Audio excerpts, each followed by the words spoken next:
दर्शकगण, श्रोतागण, भाई और बहनों, मातृशक्ति को नमन के खास विशेष चित्त समाधि देने वाला, आनंद देने वाला, स्वानुभूति कराने वाला, सेल्फ रियलाइजेशन कराने वाला, अपने अस्तित्व की जानकारी देने वाला और स्वास्थ्य के टिप्स देने वाला, मानसिक स्वास्थ्य देने वाला, अच्छी लाइफ स्टाइल की बातें बताने वाला, होलिस्टिक साइंस की बातें बताने वाला, वैश्वीकरण की बातें बताने वाला कार्यक्रम में आप सभी का हार्दिक स्वागत है, अभिनंदन है, सत्कार है। हम प्रतिदिन नए नए विषयों के साथ में प्रवेश होते हैं। हर विषय में सागर सी गहराई होती है, पर्वत सी ऊंचाई होती है, यानी उसका सांगोपांग विवेचन किया जाता है, उसको होलिस्टिक रूप से प्रस्तुत किया जाता है, उसको मल्टी डायमेंशनल बनाया जाता है, शोधपरक बनाया जाता है। इसी क्रम में आज का हमारा एक स्वास्थ्य से जुड़ा हुआ बहुत ही सुंदर विषय है, मानसिक तनाव के रोग। भाई और बहनों, दर्शकगण, श्रोतागण, आज चारों तरफ हम देखें तो मानसिक तनाव का तांडव नृत्य चल रहा है। जिस किसी से पूछो तो कहता मैं तो टेंशन में हूं, मैं तो स्ट्रेस में हूं, मैं तो स्ट्रेन में हूं, और इस तरीके की बात हर क्षण मिलती रहती है, क्योंकि मनुष्य की लाइफ स्टाइल ऐसी बन गई है जिसके कारण तनाव ही तनाव है। मानसिक तनाव किसे कहा जाता है कि हमारा दिमाग भारी भारी हो जाता है, दिमाग संतुलित नहीं होता है और दिमाग में उलझने पैदा होती है, व्यक्ति एक जगह कंसंट्रेट नहीं होता, व्यक्ति को किसी काम में आनंद नहीं आता और व्यक्ति जो है वो एकदम कहना चाहिए एलूफनेस, अकेलापन महसूस करता है और जीवन में आनंद की अनुभूति नहीं होती, रश नहीं होता, कोई चीज का इंटरेस्ट नहीं आता है। वो सारा स्ट्रेस के कारण होता है, स्ट्रेन के कारण होता है, मेंटल टेंशन होने के कारण होता है। अब सबसे पहले मानसिक रोगों के बारे में जानने से पूर्व हम मानसिक तनाव के कारणों का पता करें। तो मानसिक तनाव का सबसे बड़ा कारण यह है कि व्यक्ति ओवरलोडिंग कार्य करता है। जिस किसी क्षेत्र के अंदर व्यक्ति कार्य करे, चाहे वह व्यवसायिक जगत का व्यक्ति हो, चाहे वह पॉलिटिक्स जगत का व्यक्ति हो, चाहे वह शिक्षा जगत का व्यक्ति हो, किसान हो, चाहे किसी भी क्षेत्र का व्यक्ति हो, वह अपनी कैपेसिटी, अपने पास जितने साधन हैं, जितनी कैपेसिटी, जितना समय है, समय, श्रम और धन, तीन चीजों से कोई भी कार्य संपादित होता है, छोटा से छोटा। तो तीनों को एक्सीड करना, यानी तीन हमारे पास जो साधन हमारे पास है उससे अतिरिक्त कार्य का जो है लोड लेने के कारण टेंशन होता है। मान लीजिए कि कोई व्यक्ति ट्रेडर है, वह सप्लाई का कार्य करता है और उसने गवर्नमेंट का टेंडर ले रखा है, इतना बड़ा टेंडर ले लिया कि उसकी कैपेसिटी में नहीं है, उसके पास इतनी वर्किंग कैपेसिटी नहीं है और जहां से प्रोडक्शन होकर के माल आने वाला है वो भी पूर्ति नहीं कर पा रहे हैं। अब उसके अंदर टाइम लिमिट दी हुई होती है, तो टाइम लिमिट के अनुसार गवर्नमेंट, क्योंकि उनको समाज के उपयोग में लेना है, पब्लिक के उपयोग में लेना है, तो प्रेशराइज करते हैं उस ट्रेडर को, टेंडर लेने वाले को, सप्लायर को कि आप जल्दी से सप्लाई कीजिए। अब वो कर नहीं पाता है तो उसके दिमाग के अंदर बड़ी उलझन हो जाती है, टेंशन हो जाता है, दिमाग भारी हो जाता है, वो डरा डरा और भय भीत रहता है। इसी तरीके से हर क्षेत्र के अपने अपने जो है वो कारण हो सकते हैं, पर सबसे बड़ा कारण है ओवरलोडिंग करना। दूसरा कारण है इगोस्टिक होना। ये ईगो है, सबसे बड़ी बुराई है, सबसे बड़ा दोष है, सबसे बड़ा पाप है।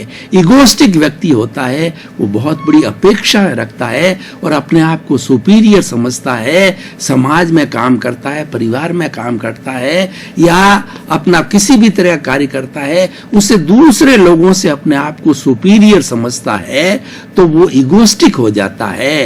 इगोस्टिक होने से व्यक्ति के टेंशन हो जाता है, क्योंकि उसकी अपेक्षाएं पूरी नहीं होती है। इगोस्टिक होने से वो अपेक्षा रखता है कि मेरे को यहाँ सम्मान मिलना चाहिए, मेरे को प्रथम स्थान मिलना चाहिए, मेरे को आगे कुर्सी मिलनी चाहिए, मेरे को डायस पे बिठाना चाहिए, मेरे को सम्मान पत्र दिया जाना चाहिए, मेरे को माला पहनानी चाहिए, शॉल पहनानी चाहिए, और इस तरीके से मेरा अखबार में नाम आना चाहिए, मेरा फोटो आना चाहिए। इस तरह की जो अपेक्षाएं होती है, ये अपेक्षाओं के कारण सो है व्यक्ति इगोस्टिक हो जाता है, अपने आप को सुपीरियर समझने लग जाता है, तो वह व्यक्ति टेंशन से भर जाता है। तीसरा कारण होता है कि व्यक्ति को जो है वो अज्ञानता, व्यक्ति को अपने कार्य का नॉलेज नहीं, जिस कार्य को करने वाला है, किसान है, शिक्षक है, जो है स्पीकर है, सिंगर है, उसको अपनी ज्ञान नहीं अपने कार्य का, उसके पास वो क्वालिटी नहीं है। आज का युग प्रतिस्पर्धा का युग है, मेरिट का युग है, उसके अंदर अभ्यास करना पड़ता है। वो व्यक्ति अभ्यास नहीं करता है और सीधा ही अपने क्षेत्र में उतर जाता है तो पिट जाता है, क्योंकि उसकी अज्ञानता के कारण उसकी क्वालिटी नहीं बन पाती है।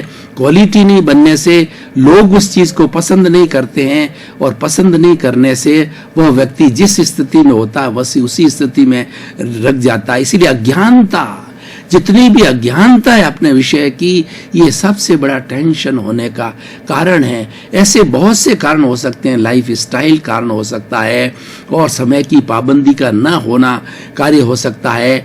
दूसरा क्या है कि उसकी जो है वर्किंग कंडीशन सही नहीं है, यानी जो काम जिस समय पर करना चाहिए उस समय पर नहीं करता है, आगे पीछे लैगिंग बिहाइंड होता रहता है, उससे भी जो है व्यक्ति का नहीं होता। दूसरा, अपने वर्क पे कंसंट्रेट नहीं करता, काम तो अपना हाथ में बहुत ले लिया है, दूसरों का काम करने लग जाता है, दूसरे काम करने लग जाते हैं, एनर्जी उसके अंदर ही चली जाती है, और अपने आप के काम के अंदर वो शून्य हो जाता है या लैगिंग बिहाइंड हो जाता है, और वो व्यक्ति टेंशन से भर जाता है। ऐसे अनेकों कारण हो सकते हैं, बहुत से व्यक्तिगत कारण हो सकते हैं। अब हम ने तनाव की परिभाषा देखी, इसके कारणों को देखा। अब हम थोड़ा सा कि इस तनाव से कौन कौन से रोग होते हैं।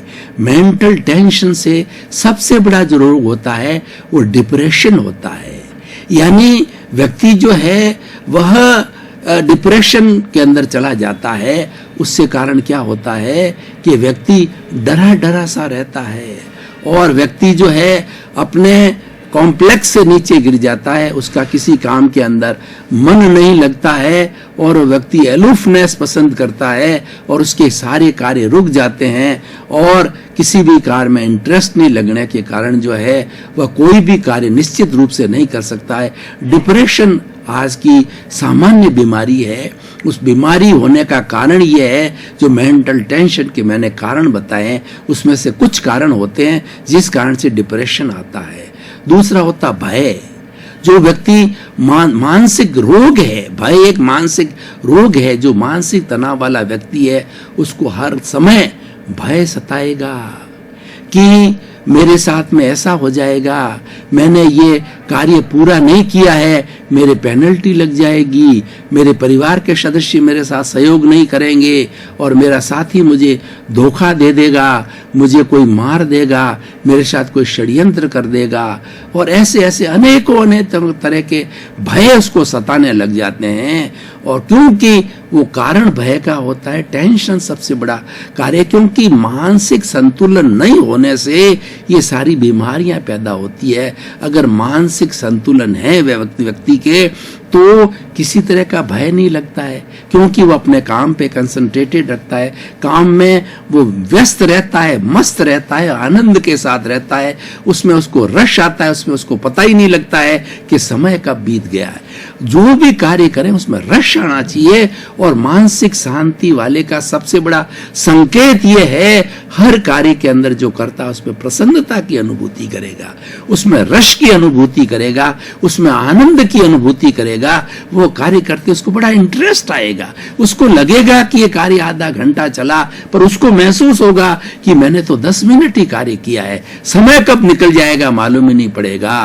अब अनिद्रा, एक जो मानसिक तो रोग है वो अनिद्रा है। व्यक्ति को समय पे नींद नहीं आती, रात रात भर जागता है, बुरे बुरे स्वप्न देखता है और नींद की गोली लेता है और 24 रात भर नहीं सो पाता है, और दिन में जब काम की स्थिति होती है तब वो सो जाता है तो रिजल्ट 0 हो जाता है।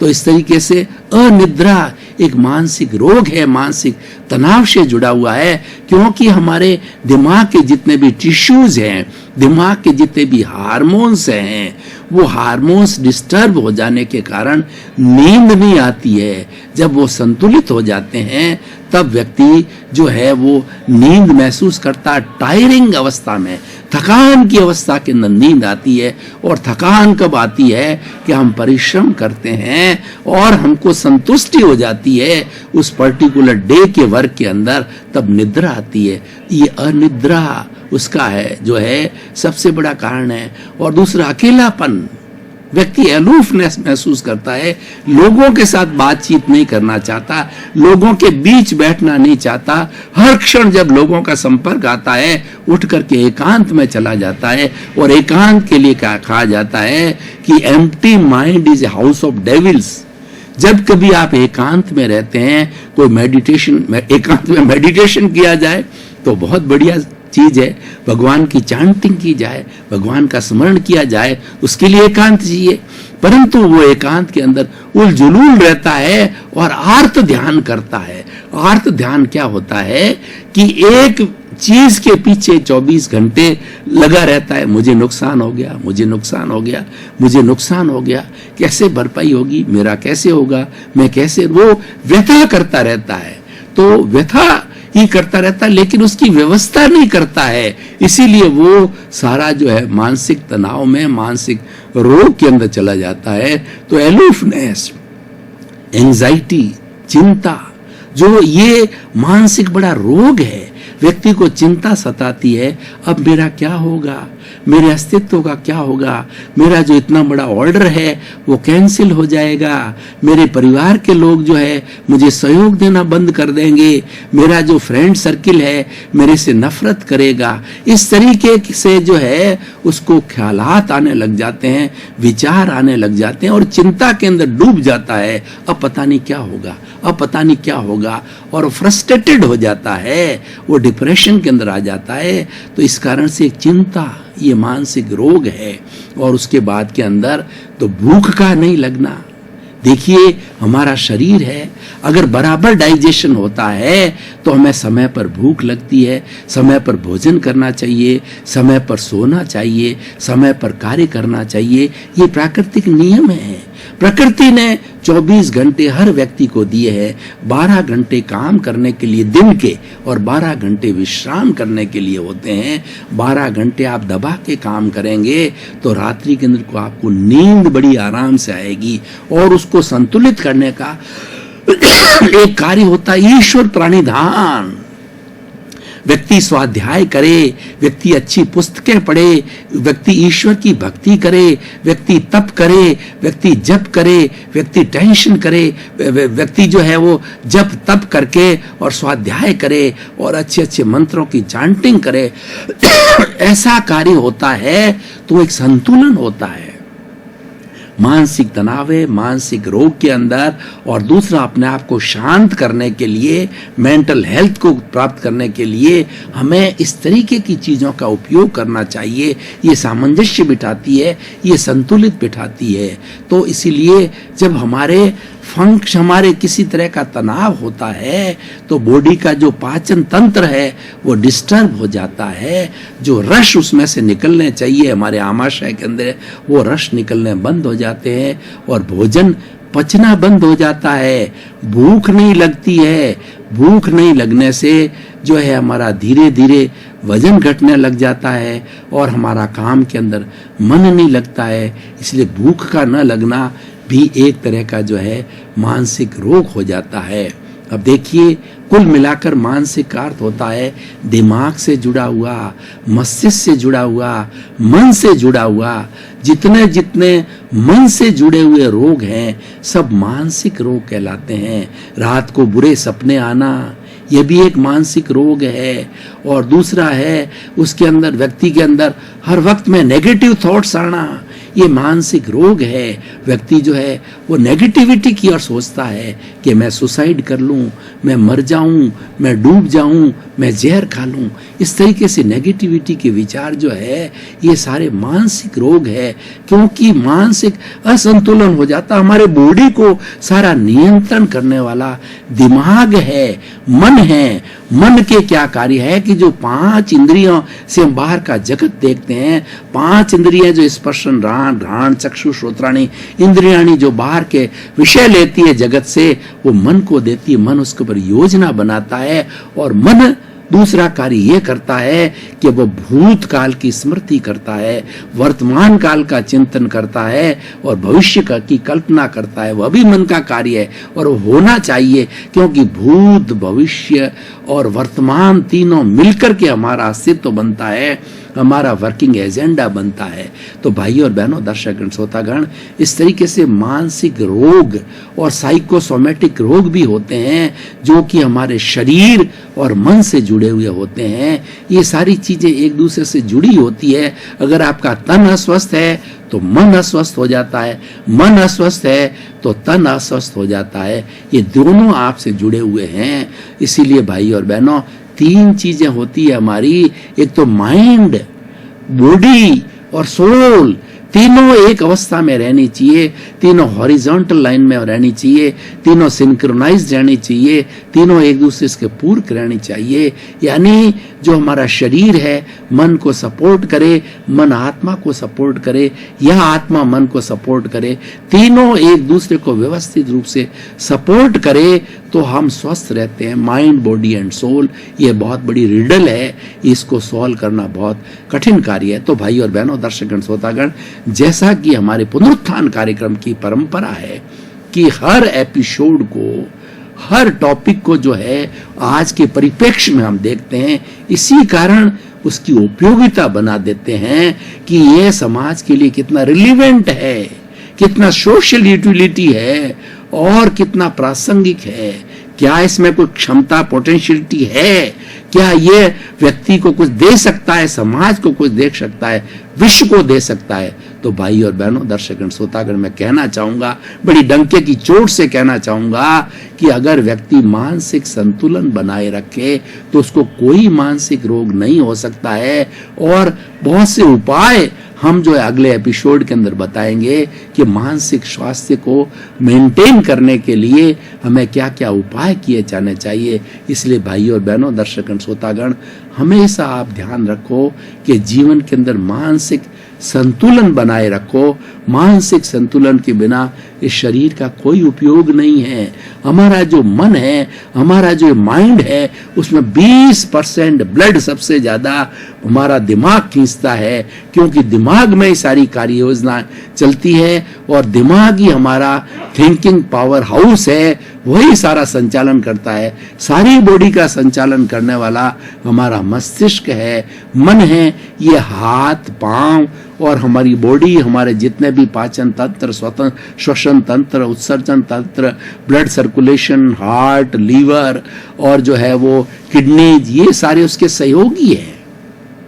सबका राजा है वो मन है, सबका राजा वो दिमाग है, सबका राजा ब्रेन है और वो इस पर राज करता है। इसीलिए जो व्यक्ति संतुलित माइंड का होता है वही महान व्यक्ति होता है, वही बड़ा व्यक्ति होता है और वो किसी भी परिस्थिति के अंदर प्रभावित नहीं होता है। उसके पास, उसके ऊपर कितना भी कुठारापात हो जाए, लेकिन वो हमेशा अपने आप को संतुलित बनाए रखता है, क्योंकि उसने दिमाग का संतुलन करना सीख लिया। तो भाई और बहनों, दर्शकगण, और खास करके मेरी युवा शक्ति जो आज 80 करोड़ है भारतवर्ष के अंदर, और आज भारत का जो हमारा भविष्य है वो युवाओं के हाथ में है। युवा के अंदर कर्मजा शक्ति होती है, युवा के अंदर जो है ऊर्जा होती है, युवा में एनर्जी होती है, वह उसका विस्फोट कर सकता है और उसके साथ में बहुत लंबा समय होता है, कार्य करने का जोश होता है, एंथुजियाज्म होता है, आगे बढ़ने की ललक होती है, कुछ करने की चाह होती है।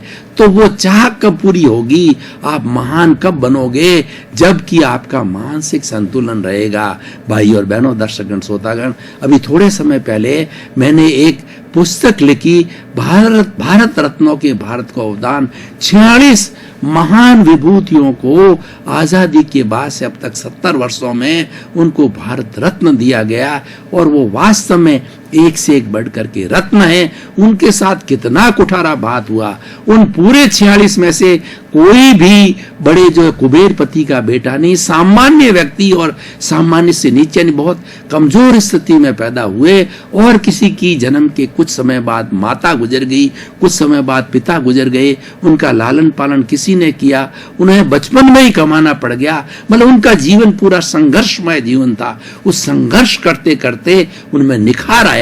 सोने को जब जो है वो गर्मी में तपाया जाता है आंच के अंदर, तब कुंदन बनता है, तो वो तप करके कुंदन बन गए। तो भाई और बहनों, दर्शकगण, श्रोतागण, ऐसा वही व्यक्ति कुंदन बन सकता है जिसके दिमाग के अंदर संतुलन हो, मानसिक विक्षेपता नहीं हो, हर परिस्थिति के अंदर वो अपने मस्तिष्क को संतुलित बनाए रखे। तो आज हमने जो है मानसिक तनाव की परिभाषा की, मानसिक तनाव के कारणों का पता लगाया, मानसिक रोगों को पता लगाया।